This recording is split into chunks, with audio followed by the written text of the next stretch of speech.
Olá, eu sou Marcelo Campos e esse é o programa Cidadania da TV Senado. Na entrevista de hoje, vamos falar sobre saúde mental. Eu recebo agora a psicóloga e psicanalista Márcia Tolotti. Márcia, muito bem-vinda ao programa Cidadania. Obrigado por aceitar o nosso convite. Obrigada pela participação, pela oportunidade. Então, Márcia, a gente está aí em meados do primeiro semestre de 2021, um ano de pandemia.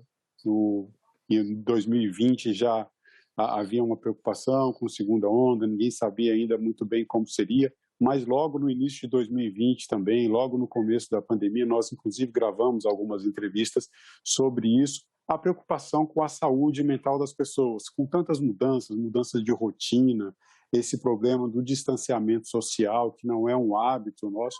Como é que você tem visto a evolução, você que trabalha com isso, você que lida com as pessoas, com atendimento, hoje mesmo, antes dessa entrevista, comentava sobre isso com a gente, como é que você vê a evolução dessa situação toda no que diz respeito à saúde mental das pessoas? Olha, a gente tem visto assim que as pessoas cada um tem um jeito de lidar com esse momento de forma distinta, né? Obviamente. Mas de forma geral, as pessoas têm ficado com um nível de sofrimento muito maior. E tem sido cada vez mais difícil de lidar, porque enquanto a gente lida com uma situação passageira, né, quer dizer, isso daqui a pouco vai terminar, é um formato. Eu percebo que de todo esse tempo, essa nova onda que agora está no Brasil de forma não igual, mas né, vários estados aí em bandeira preta, lockdown. Quando as pessoas pensam que vai fazer um ano e que a gente poderia estar num outro cenário e vem essa nova restrição, me parece que esse é um momento mais intenso de sofrimento psíquico. As pessoas têm tido um pouco de dificuldade maior do que já vem durante todo esse período. Agora é como se a gente não tivesse mais uma esperança no curto prazo. E isso cria um cerceamento psíquico e emocional muito grande. E aí a forma de lidar está mais difícil, de maneira geral. Então vejo que o aspecto psicológico ele tem sido um problema bem importante e mais intenso a partir de março desse ano. E no caso a gente tem duas questões aí. Uma é o acúmulo de tempo já.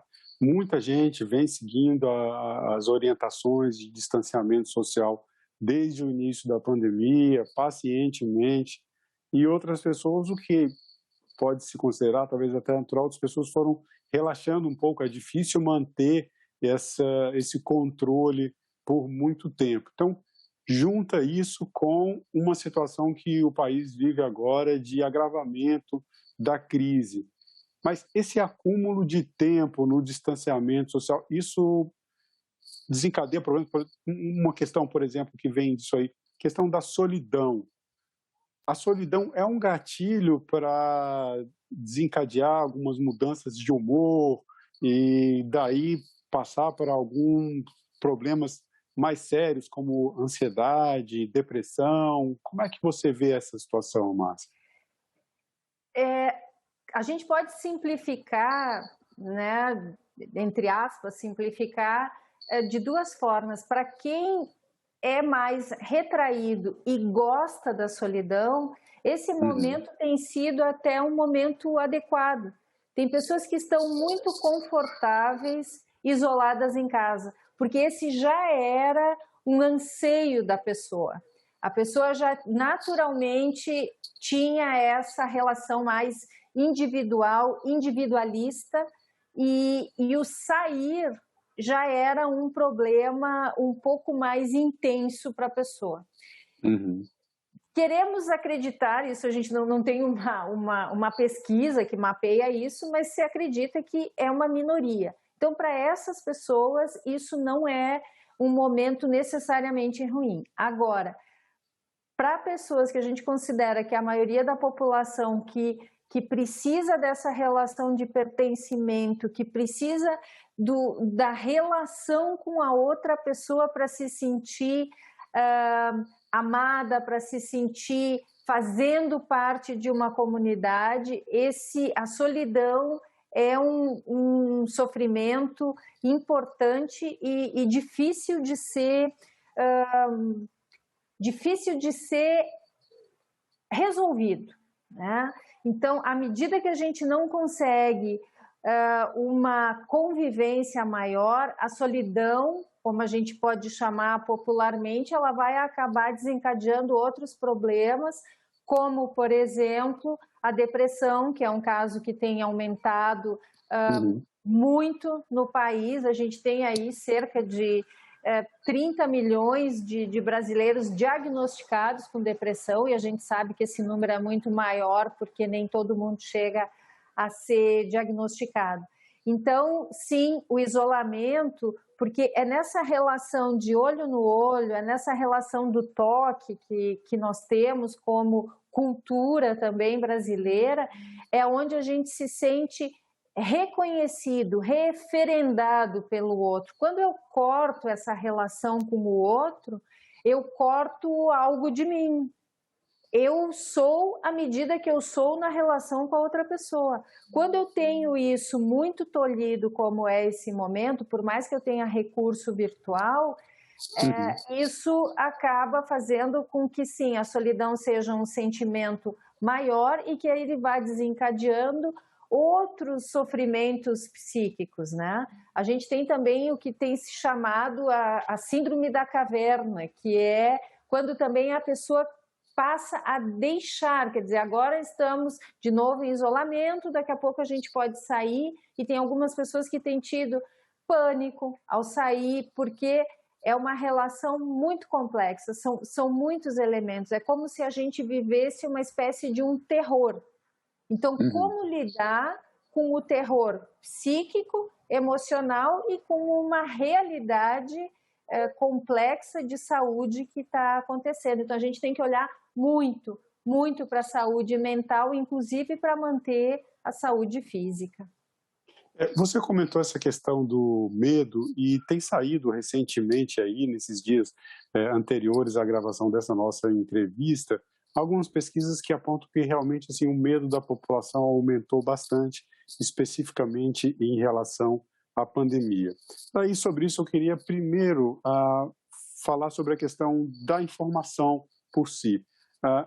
Acompanhar as notícias, especialmente num momento como esse, que a gente vive um momento bastante delicado, um momento de agitação por conta da pandemia, tem as questões econômicas, tem questões políticas também aí que tem sido motivo de preocupação para muita gente.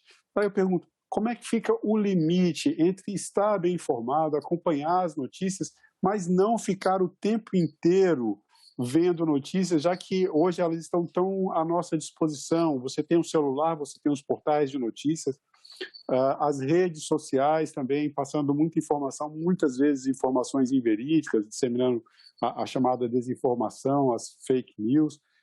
Qual seria esse limite? O que você diria sobre essa questão de se manter bem informado? Qual é o limite para, olha, vamos parar um pouco de ver tantas notícias? O que você poderia dizer para a gente sobre isso do ponto de vista da saúde mental? Marcelo, é interessante muito essa tua pergunta, porque isso faz parte da nossa vida. Como é que a gente lida com as coisas? Então, essa relação de equilíbrio que eu preciso manter também diante da informação. Eu também preciso ter um equilíbrio para entender o que está acontecendo, saber como eu posso me proteger disso dentro do possível, compreender, principalmente, eu vejo que esse é o principal ponto que as pessoas têm, é compreender que nós não temos um controle. absoluto, e é isso que angustia demais, porque à medida que eu não tenho o controle, eu fico angustiado, e a gente sempre vive, a gente nunca teve, mas a gente tinha a ilusão de controle, e até isso a gente perdeu, até a ilusão de controle. Então, esse equilíbrio entre buscar informação, saber que aquela informação é verídica, e me afastar um pouco, enxergar um pouco de camarote, como a gente chama, também o que está acontecendo, para que eu tente manter esse equilíbrio psicológico. Então, eu não posso e não devo negar o que está acontecendo, e eu não preciso, e também acho que não posso dar um mergulho muito profundo, a menos que eu trabalhe com isso, né? Como é o caso, por exemplo, de vocês da imprensa e outros setores que precisam, de fato, saber minúcias, mas inclusive checar, porque esse ponto da fake news, ela vai se colar no meu medo. A fake news, ela faz colagem no medo da pessoa já, né? Então, por isso que eu tenho que ter um cuidado a mais para manter esse equilíbrio. Então, sim, eu tenho que saber o que está acontecendo, eu preciso me proteger, eu preciso estar informada, mas eu não posso dar um mergulho profundo demais, porque eu não sei onde isso vai parar, isso não tem fim, é um hiperlink que vai abrindo, e realmente eu posso perder aí uma condição de sanidade mental, né? Ou tanto para um lado de me cuidar em excesso, que tem gente que desde o começo da pandemia não saiu de dentro de casa, né? O que isso também, dependendo de algumas pesquisas, mostra que isso também não é bom, porque eu preciso criar um pouco de resistência, até para fazer uma prática de esporte, alguma coisa, né? Dar uma caminhada, pegar um sol, enfim.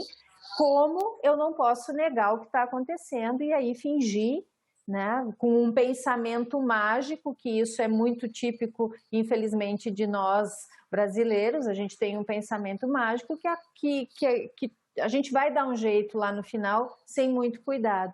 Então, há um equilíbrio, eu preciso equilibrar o que eu vou buscar e buscar essa qualidade de informação para manter, enfim, né, esse caráter de equilíbrio mental também, né? Claro. Eu quero aproveitar essa sua fala, e uma coisa que é importante também fazer aqui o aviso, enquanto comunicação pública, enquanto uma TV do Senado Federal, do Poder Legislativo, a importância de as pessoas buscarem as fontes corretas de informação. Então, sempre que ouvirem falar de alguma informação, alguma notícia que te pareça estranha, especialmente no que diz respeito ao Senado Federal, entra no site, entra no portal do Senado Federal, entra no site da TV Senado. Quando se referir a outros poderes, procura também, né, vale a pena fazer uma busca para checar se as informações que estão chegando para você são verdadeiras. Normalmente, os portais de notícias, eles comunicam também aquelas notícias que têm maior impacto, então fica sempre uma recomendação para as pessoas não se informarem apenas por redes sociais, e quando chegar as informações, procurar checar muito bem a fonte da informação para evitar cair em notícias falsas e fake news, como você bem colocou, Márcio, que colam justamente nos nossos medos, nas nossas ansiedades, que estão aí à flor da pele numa situação que ninguém esperava viver e que a gente está passando aí por um ano, e justamente agora num momento bastante crítico. Agora eu vou voltar na questão do equilíbrio que você colocou. Vamos passar um pouco para esse foco agora do lado sobre o que pode ser feito para evitar os problemas da saúde mental. Só os pequenos problemas, como o transtorno de humor, que nem sempre são pequenos, mas, enfim, problemas mais graves, como se chegar a um fato de uma depressão, que muitas vezes a pessoa não percebe que está entrando num problema mais grave. Quais são as dicas que você daria, o que as pessoas podem fazer nesse momento para procurar preservar a sua saúde mental? Você comentou sobre a importância de se fazer exercícios, algumas saídas eventuais, claro, evitando aglomerações. O que você diria? Quais seriam as dicas para que a gente procure preservar a nossa saúde mental, que é tão importante nesse momento? É disciplina, é um exercício diário. Não é fácil, Ninguém está aqui dizendo que é fácil. É um momento dos mais difíceis que a gente teve enquanto humanidade. A gente sabe que tem outros países que vivem em guerra e eles, de certa forma, estão vivendo mais uma, mas nós não, né? Pensando em termos de Brasil. Então, eu acho que a gente tem que ter... A gente não pode ter preguiça, Marcelo. Sabe? Falando bem popular, a gente não pode ter preguiça em todos os sentidos. Porque a gente tem que renovar vontade, a gente tem que renovar esperança, a gente tem que renovar disciplina para todos os campos. Levantei, fiquei de pijama o dia inteiro, demorei para escovar os dentes, estou comendo qualquer coisa, porque estou em casa, porque tenho uma certa preguiça, porque estou desanimado. Não, eu vou levantar, eu vou me arrumar, eu vou agradecer. Tem um pensamento indiano que eu acho que é muito legal, nem sei se é verídico ou não, mas já adotei, que a cada hora se dá um sorriso para agradecer aquela hora de vida. Então, a gente vai agradecer, né? Agradeço, independente da religião que eu tenha, da espiritualidade que eu tenha, eu agradeço, eu dou valor a isso e eu deixo de ter preguiça. Porque o que acontece com a questão das notícias, muitas vezes? A gente tem o que a gente chama de sugestão e contágio. Então, eu fico sugestionada, por exemplo, por uma notícia e eu me contagio e contagio outros ao meu redor. Em geral, com coisas ruins, né? A gente tem psiquicamente uma facilidade de se conectar com a coisa ruim e um pouquinho mais de trabalho para desenvolver a coisa boa. Então, é no pensamento melhor, é na esperança, é na expectativa que eu vou ter que ter um trabalho a mais. Então, o que eu faço? Eu acordo, eu fico feliz porque mais um dia eu acordei, eu vou fazer a minha refeição direito. Se eu estou trabalhando em casa, eu vou me arrumar, porque a minha autoimagem, ela também tem uma questão da estética. Então, eu também estou arrumada, meu cabelo está melhor, minha roupa está melhor, eu estou me sentindo um pouco diferente, mais animado. Eu vou tentar tomar sol na medida que eu posso. Como eu faço isso? Eu posso fazer isso enquanto eu vou dar uma caminhada num lugar com menos movimento, com máscara, guardando distanciamento, né? A gente ainda consegue dar uma saída, então a gente pode fazer isso. Então é uma disciplina de 3 a 4 vezes por semana, eu preciso fazer isso. Tem hoje acesso, qualquer um de nós tem acesso a exercício que eu posso fazer em casa, a meditação, alongamento, que é uma coisa importante, yoga, comer direito, criar projetos para o futuro, ainda que eu não tenha nesse momento a alternativa, mas eu posso criar projetos futuros. Pode ser que eles não aconteçam, mas a minha esperança, a minha expectativa está nele. Manter conversas saudáveis, manter o que eu costumo dizer também, o grupo bobagem, sabe? Que é aquele grupo de amigos onde também se tem um período da semana que tu pode brincar e falar besteira sem ter o tempo inteiro seriedade, buscar o estudo, né? Eu estou fazendo pós, estudando várias coisas, muita gente está fazendo isso, então é um momento que eu também posso me qualificar. Quais são as novas habilidades que a gente precisa ter para enfrentar esse momento? Então, eu acho que o estudo também organiza o nosso pensamento e acomoda a nossa emoção. Conversar com pessoas da nossa família, ter paciência com aquelas pessoas que são um pouco mais negativas, mas não despender muito tempo com essas não se deixar, não deixar colar essa negatividade, né, como você usou bem esse termo, mas esse ponto que você falou era inclusive mais uma pergunta que eu tinha. Era falar, a gente estava falando de informação e daí a gente acaba chegando na questão das redes sociais.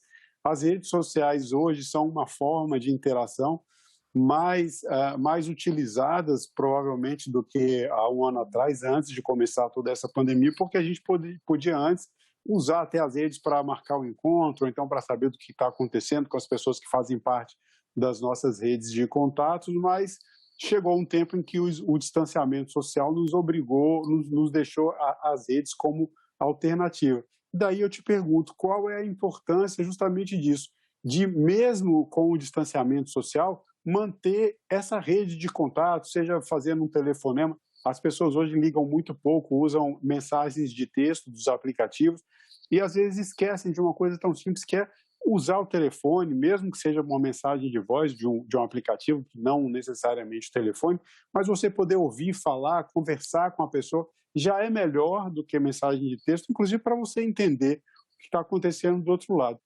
O que você diz para as pessoas sobre esse ponto? Na verdade, continuar o que você estava falando, a importância de manter as relações, de manter as redes, de manter contato com as pessoas durante esse período, o que isso traz de positivo para a nossa saúde mental? Marcelo, volto naquele ponto lá do início. A gente é gente, né, a partir do momento da interação. Então, esse pertencimento, esse reconhecimento que eu tenho num relacionamento com os outros, ele vai me estruturar enquanto sujeito, enquanto pessoa. Então, eu preciso disso. E é engraçado isso que tu traz de, bom, o telefone inclusive dá para falar com a pessoa, né? A gente esqueceu isso, né? Às vezes a gente manda um recado, posso ligar, é engraçado, né? E pensa que alguns anos atrás as pessoas iam na casa umas das outras, era assim que as relações aconteciam, chegavam na casa e batia, oi, tô aqui.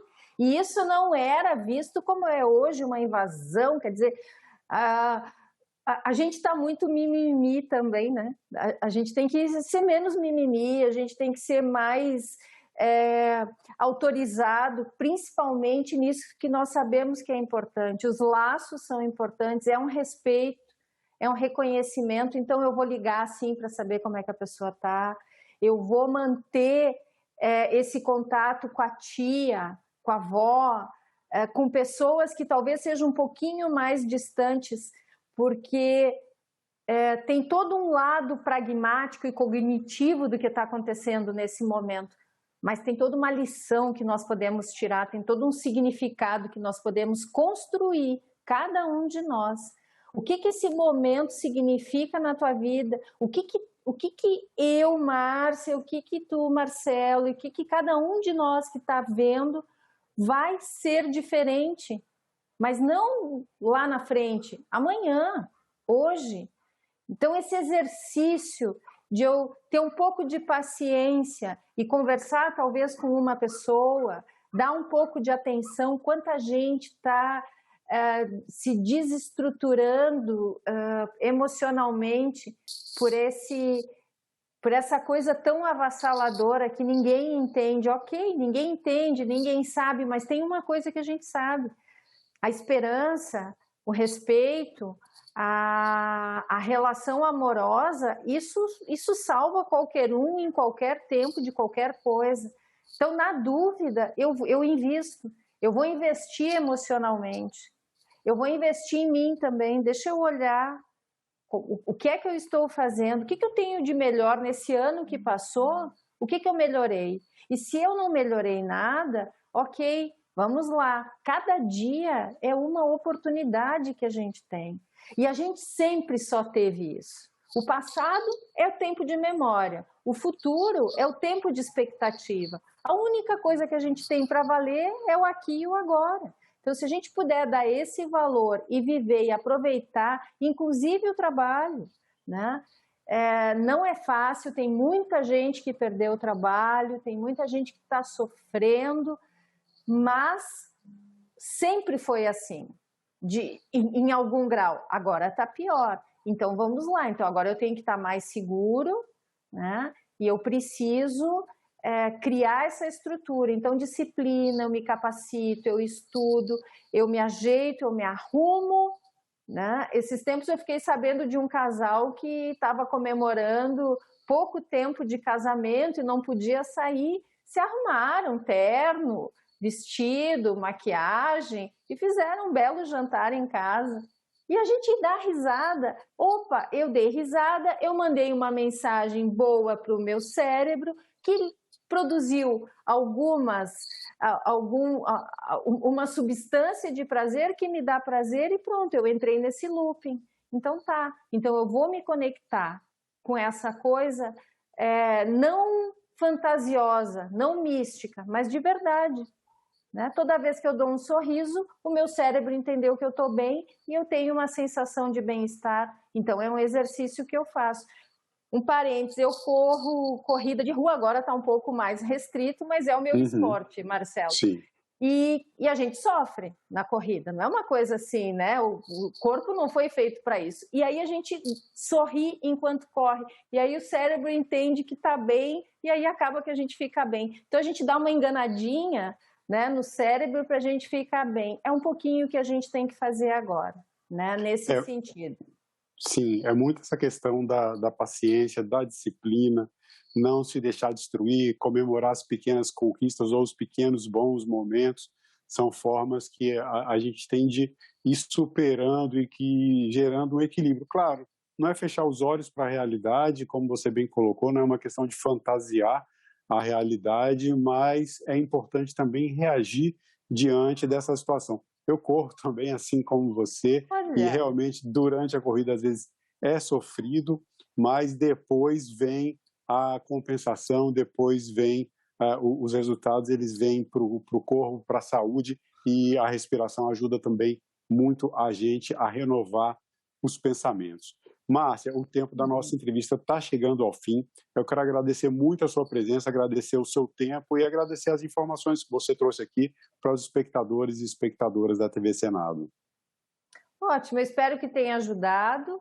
E assim, na tristeza, vamos dar um mergulho bem raso e na alegria, um mergulho profundo. Muito obrigada a todos e espero que a gente tenha aí um investimento afetivo e emocional muito positivo para todos nós. Muito obrigada. Nós é que agradecemos. Eu agradeço em nome de toda a equipe da TV Senado, a equipe que faz parte dessa entrevista com a gente. E eu agradeço também a você que assiste às nossas entrevistas no programa Cidadania. Elas ficam sempre disponíveis, você pode revê-las no site da TV Senado, senado.leg.br/TV, e também em nosso canal no YouTube. Inscreva-se, ative as notificações, acompanhe o noticiário também da TV Senado. Obrigado e até o próximo Cidadania.